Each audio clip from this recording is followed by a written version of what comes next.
Welcome to the March Home. I'm Brian Anderson, your host, with my beautiful Amy, co-host, and we've got Jenna and Carla on this episode of the March Home from Quantum Leap. Ladies, welcome. Thank you. Thank you for having us. Thanks so much. So what do you do? Now, I said Quantum Leap, that's the farm, but you guys actually run a program there called Mission Warrior... Warrior Mission at Ease. Warrior Mission at Ease. Warrior Mission. What Like is- the next mission is to be at ease Yes. within your skin and your community and your families and here in civilian life. How did you guys, so obviously at ease, you get to kind of relax and hold what you got, but just kind of relax. How did you guys come up with the name? And then really, what is your program? Yeah. Well, EASE is our acronym for our At Ease program at Quantum Leap for Okay. Equine Assisted Self-Exploration, Oh. which is kind of describes the process and the goal is the horses help us explore what we're putting out to the outside world. And so we've been running our At Ease program, which Jenna can tell you about, for 9 years. And then we incorporate that program, that model that we do, into our Warrior Mission at Ease, indicating that their next mission, they're looking for their next mission, and their next mission is to be at ease in your own skin, in your own community, in your own family. So we had Myrna on the show last week, and we did a little presentation. She's one right. of the... She's part of our team. Yeah, she's she's our team. Yeah. And so she was one of the founders. Are you two the founders as well?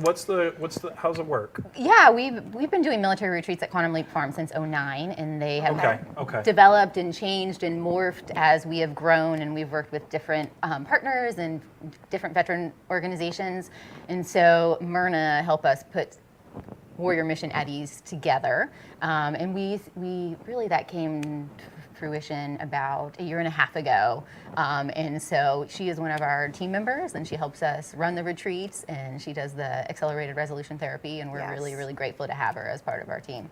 Myrna's the one that gave us the 30-30-30, if you remember, just taking your hands 6 inches across in front of your face and waving it left and right for 30 seconds, breathing in, doing it again for another That's 30 awesome. seconds. It's And a it was nice a good tool. practice that you can take with you wherever you want to. Maybe not do it on a show or something, wherever, but it's a good practice to Yeah, have. I So saw your presentation with her. That was really great. she's an awesome And then I lady. went right in the shower and And care did of it yourself? took care of business. Yeah. There you go. So, Perfect spot. so I've gone on one of your retreats. Yes. Yeah. And I got to experience it. And one of the coolest things that I remember on the retreat was when you guys took me and you had the hula hoop on the ground, and I stood in there. And the one thing that I can control was within that circle. It was kind of untrue because Hero was over there somewhere, and I know I can control him. He listens pretty well. But it was a really cool experience. So what happens on the retreats, and who do you guys work? Who goes on the retreats? Okay. So they're for veterans and active duty service members dealing with PTSD, mild traumatic brain injury, chronic pain, and military sexual trauma. Okay. And anybody is open to sign up for the retreat. They are free. They just have to go to our website and fill out an application. They're 5-day therapeutic intensive retreats, and we've picked different holistic approaches that we think really work well together that they get to try and over those 5 days. So we take obviously equine assisted self-exploration. That's the core of what we do at Quantum is equine therapy. Right. But we also have the accelerated resolution therapy, neurofeedback, craniosacral therapy, adaptive yoga, and we do the storytelling workshop with Homefront Foundation. Oh, that's That awesome. is awesome. So you're Yeah. incorporating a lot of A different lot, things, yeah. and quite honestly, that allows guys to explore Yes. what works best for them Exactly. and what they're doing. That's a great name then, too, Exactly. you know, Yeah. self-exploration. Yeah, and we really, mind, body, soul, that's what we want to sort of touch upon, and it's really a holistic approach, and you can't just deal with one thing without dealing with the other. So we feel like the approaches that we've put into our retreat really help touch upon all those really important things for the guys and gals that come. Right, right. So if you're getting some certain different therapies like the art, then we see our At Ease is putting that in action. And what better than a horse who's a non-judgmental being? It's just it doesn't like chaos because it's a prey animal. So there's a little chaos going on and with you, I might not, bond with you. Well, that's upfront immediate feedback Right. for what you're practicing on the inside, self-regulation and those kind of things, rather than a human being which we tend to assume is being judgmental, even if we're not. Right. Can, You know. yeah. I know we talked earlier about the bilateral eye movements and how it's similar when you're riding the horse. Can you explain that? Sure. Well, I will clarify that during the retreats, there's actually no riding. Okay. So that sort of touches upon what happens in therapeutic riding at Quantum Leap or Okay. hippotherapy, where you're working with an OT or speech therapist. But basically, the horse's movement and gait is like ours. So like when they walk, you get that bilateral stimulation. So it's touching. It's really you're getting all this great input on your whole body, on your central nervous system. So it's allowing you to access different parts of your brain without really knowing what's going on. Right. Just by riding. Just a by horse riding and a horse. relaxing and enjoying. And so yourself. that's why we Yeah. see a lot of the participants calm down, be able to have better coordination, focus. Right. And then all of a sudden they start talking about other stuff because they've been able to maybe get out of the base of their brain and start to like enter the higher levels of their brain. So a lot of times we'll have them start telling us things that maybe they weren't able to remember or access before. It's really interesting because some of those things that guys go through in transition, adjustment, and dealing with post-traumatic stress is focusing a lot on the creative side of the brain. And it's hard to get to Yeah. the analytical side Yeah. and the decision-making and processing side. But we were talking before the show about that bilateral movement or just bilateral thought process, bilateral, anything that's breaking the plane, how it's Right. utilizing both sides of the brain and it's allowing you to step into that. So you're saying the therapeutic riding, just the motion of left, right, left, right. Left, right. That is so interesting to me. Yeah. I love that. Yeah, so 1, 2, 1, 2. Yeah. So, do you have themes? Like, how is it set up? How's the retreat? I'm coming to there for the very first time. What's going on? What am I interested? Am I milking cows? Feeding Well, we have chickens. goats. You said the farm. Yeah, no I know, milking right? here. Most Get the milking eggs. down on the farm. What are we going to be doing? Do you want to Go ahead. So participants arrive on Thursday evening, and we do a meet and greet, introductions. We get rid of all that silly paperwork, and we do a little bit of yoga just to get everybody sort of nice and relaxed. Sure. And actually, it's a great icebreaker because a lot of times there's a lot of laughter during that adaptive yoga as well. Sure, So sure. Friday morning we head out to the farm, and they do a little bit of psychoeducation just to learn a little bit more about the injuries. You'd be surprised how many veterans don't know a lot about their injuries or have been told that they have to live this way. And so they come to us really hopeless, thinking like this is the end of the road. And it just outrages us that people have told them like, nope, this is it. You're not going to get any better than you are. You have to deal with this. So we do a little psychoeducation about, no, this is not the end of the road. We're helping you move forward. That's our mission, always forward. Treat I've it had like an guys- injury. I've had guys come in and say, "Hey, my therapist said I'm a sociopath now," Yeah. and like just So- I'm just Where do wondering. you go from there? Right? I'm just Okay. wondering where Like- therapists come up with some of the things that Well, they they have tell those their books clients. of, they get a diagnosis out of those books, Sometimes Yeah. that can be very damaging. Those dang books. You know So what I'm talking? And we know that, you guys like post-traumatic growth instead of, the Yeah. typical label. And so that's what we try to get across to them too, is changing perspective about your injuries. You know what I mean? Exactly. Like we're here to like switch your perspective so we can help you move forward and do what your next mission is or do what you want to do. There's that huge peer-to-peer support piece, which you obviously know about. Right. We take 8 participants at a time, and just being able to relate with other veterans that are going through the same thing or have been through things is like, how amazing just that therapeutic piece Yes. is. So then we do a little psychoeducation, and then they start to do their sessions. So they each get individuals of neurofeedback, accelerated resolution therapy, craniosacral therapy. We do group equine and individual equine. So throughout the weekend, they get to do group equine sessions and then individual equine sessions too. Which And helps those them. group equines help them start to do things together as a task together. And Right. a lot of, seems to be, you can correct me, what that they're missing is that camaraderie of a unified mission. Whereas now they're all spread over the place. And so Yes. they have that sense of now we've had this mission that we're, and so by the end of the weekend, they've had some missions together and now they have a new mission together. So It's a hard process. I can tell. I just listening to it, I'm thinking through experiences, and it's such a hard process because I don't even identify now as being injuries. Some of the things that I deal with, and some of the things I see my peers deal with, and the reason why is because, there's such a small percentage of us 1% of the United States has deployed to combat. 1%. Out of, yes. Yeah. And it's not even like you think about those numbers, there's 20 million veterans, and we're talking about a percentage of those guys who've served in combat. So small, that population of Right. folks. And it takes a lot to be able to concentrate on their needs. But you guys do that in a pretty cool way. So tell me a little bit about the farm. The horses have character, don't they? The horses have so much character, but the awesome thing about horses, as Carla touched on before, is they accept us unconditionally for who we are. And Right. so they don't care where you've been, what's happened, what you look like, what happened when you were serving. They just care about who How you you're are showing up. right here and right now. now. Yeah. And so they can help you work on that emotional and relational piece, which is, I think, so hard when you're trying to reintegrate back into civilian life and you feel like nobody understands where you've been, what you're coming from, And so the horses start that, and then the hope is they carry it over to other relationships that they're having and start to build other relationships, that trust, that communication with their Right. families, with, the community. The horses kind of move in there when you have them all, like when they're spread out, they're Yeah. spread out. But then they start kind of herding together, don't they? They start coming in. Tell me a little bit about that. What are some of the things that you guys have seen in the ring that you have there?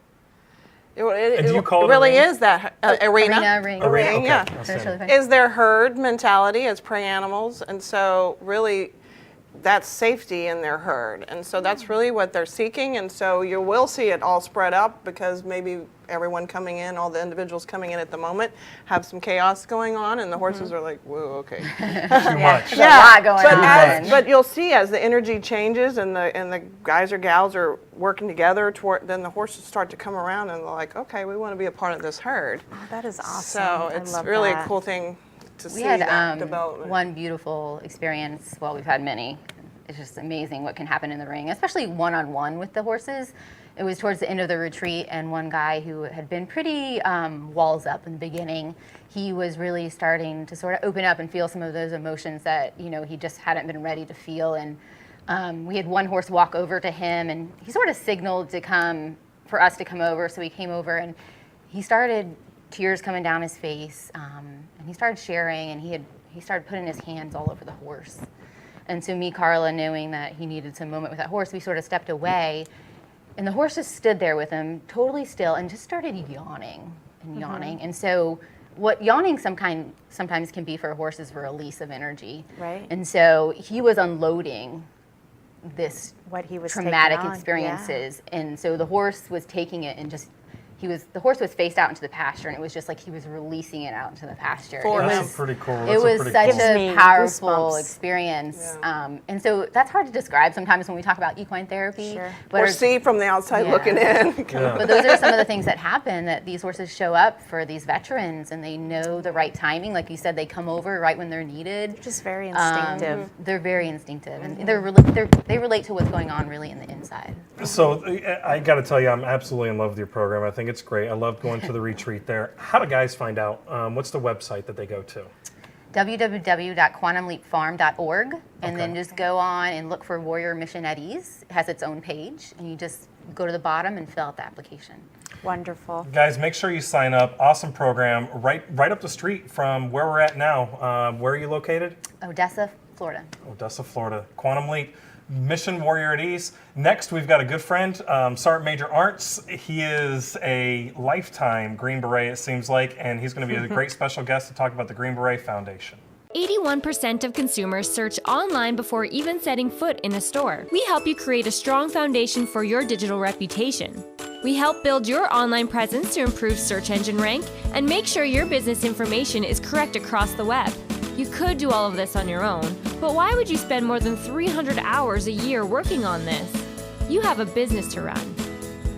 Save time and put our software to work for you.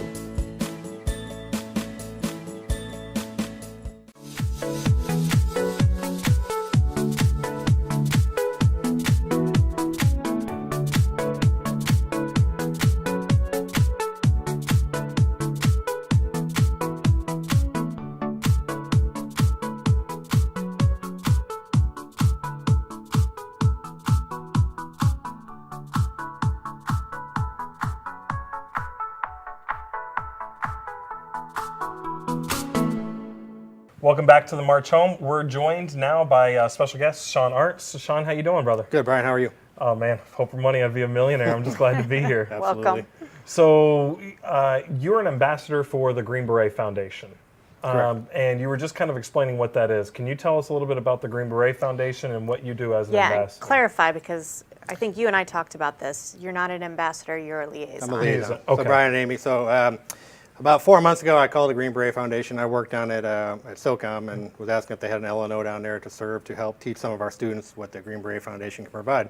They didn't have one at the time, so I volunteered at that point in time. So I am a liaison, which there's 4 active duty liaisons. The difference between a liaison and an ambassador is the ambassador is usually a guy that's been wounded in action, Yep. and they kind of use their wounded in action testimony to help use the Green Beret Foundation to project their story forward.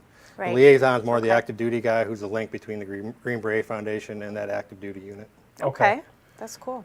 And so you just recently made it here to the SOCOM community. Correct. To the Tampa Bay community. And you came from First Group, correct? Correct. So tell me a little bit about your life as a Green Beret. Well, I think I have a 3-part life as a Green Beret. I had my first 6 years as a Green Beret from 2004 to 2010, where I was a team guy. And I got to do the fun team guy stuff, you know, being Yeah. the guy on the stack kicking indoors and little to minimal responsibility. Yeah. My second stint as a Green Beret was as an instructor at Fort Bragg, where I was the senior instructor and the first sergeant for the non-commissioned officer academy. So I had to gain a little bit of responsibility in that aspect. And my third stint was when I went back to First Group when I was a sergeant major. I served as a S3 sergeant major in 4th Battalion. I deployed to Afghanistan as a SAGITF-A J3 sergeant major, and then finally as a company sergeant major in the only company that I was ever in, Charlie Company, 3rd Battalion. Oh, wow. So I got to go back. The very first part, you were a door kicker and you were a team guy. And you said very little responsibility. So I know that threw me a little bit too. it threw me for a little bit, but it makes sense because you have that mission in front of you and you're not looking at multifaceted operations going on from multiple teams. What does an ODA do? An ODA is a 12-man asset that can be deployed anywhere around the world on a moment's notice to solve a problem that the United States sees as a ongoing or potential issue.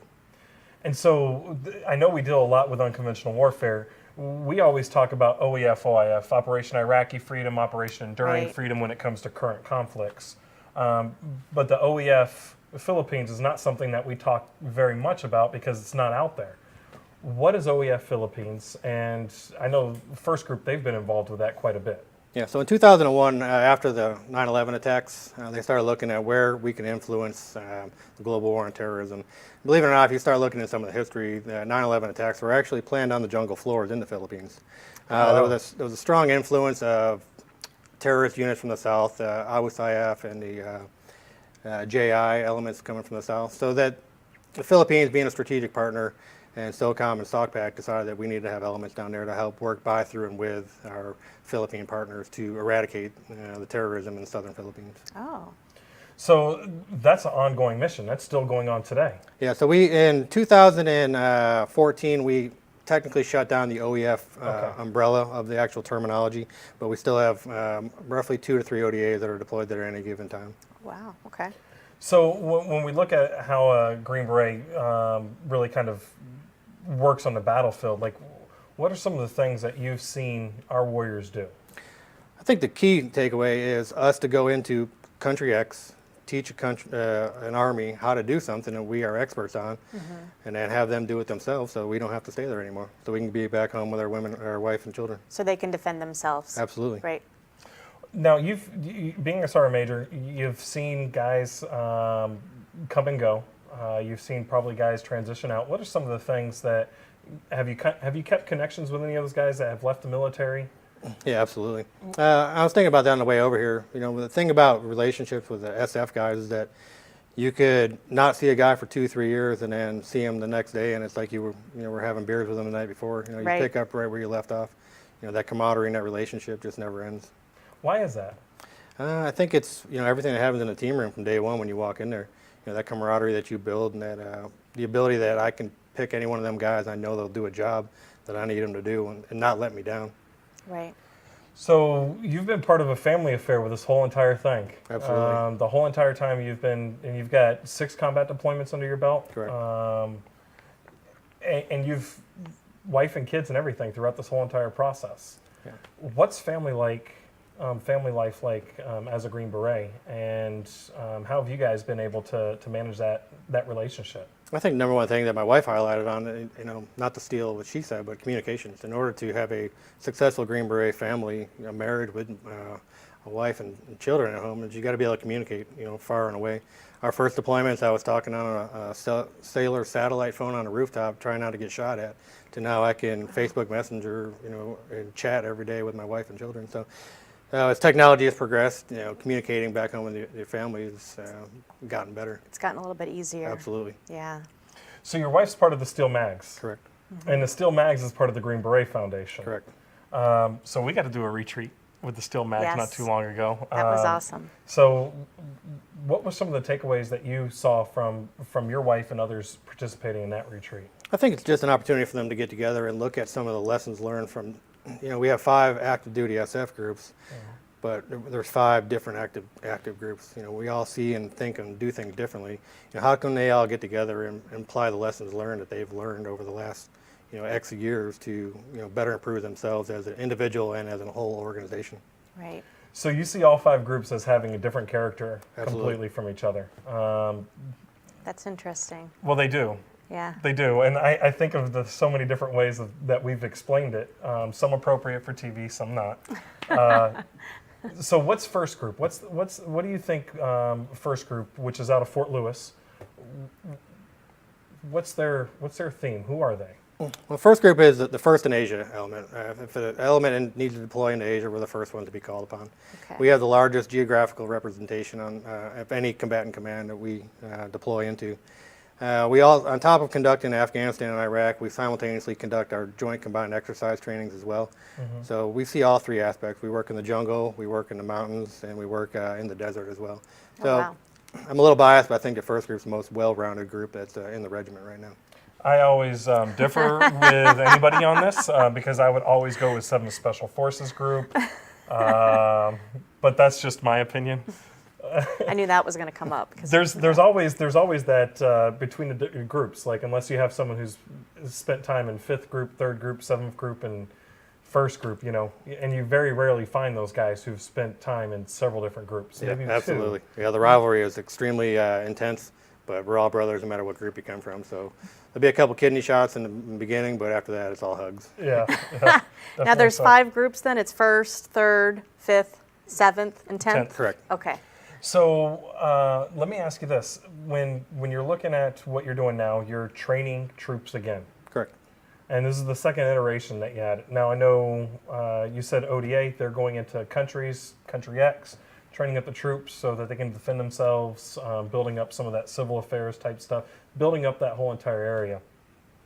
How does that compare to training the troops? Well, right now, when I was training the troops at the NTO Academy, I was working more on down and in and individual leadership aspects. Yep. Now here down in SOCOM at the Joint Senior Special Operations Forces Senior Enlisted Academy, we're teaching guys to be senior enlisted leaders we have to train them to look up and out and make organizational decisions Right. versus individual decisions. So not worrying about one's needs, but the whole unit's needs as they go forward. And we're training all aspects of the force. So we have the Air Force, we have the Marine Corps, and we have the Navy as well down there. All from Special Operations Command. Correct. So it's not just Green Beret majors. We but- have all the SOCOM Empire. Wow, and the SOCOM Empire stretches pretty far. Absolutely. That's pretty amazing. So you're at SOCOM, you're a liaison for the Green Beret Foundation, and we've got the CARE Coalition right there. Have you had interactions with the CARE Coalition in your career? Yes, I did. So when I was working back at First Group, we had a couple guys come back wounded. I stayed tied in with the CARE Coalition at First Group. So each group has CARE Coalition LNO. Right. So I stayed in contact with them, and as the active duty LNO, I was able to talk with the Green Beret Foundation, making sure all the needs were being met of our soldiers that were coming back in conjunction with official military channels and the CARE Coalition. That's amazing. And the CARE Coalition really kind of has brought those things together. I haven't seen this anywhere else inside the military. I really haven't. But they've really kind of orchestrated a benevolent support organizations and a really For families and, yeah. for our guys, preservation of family and force, right? Absolutely. They've been doing an amazing job of that, and I think that they're a program that needs to be duplicated. Absolutely, Brian. You talked about that. You said that preservation of the family and force. One of SOCOM's #1 priorities is taking care of the force. How do they do that? They do that physically and spiritually and mentally, and getting guys in. I had a discussion with my physical therapist the other day about, you're the last batch of guys that won the war on nicotine and energy drinks. What do you mean? Well, we're not seeing those guys coming in that are all busted up like you are.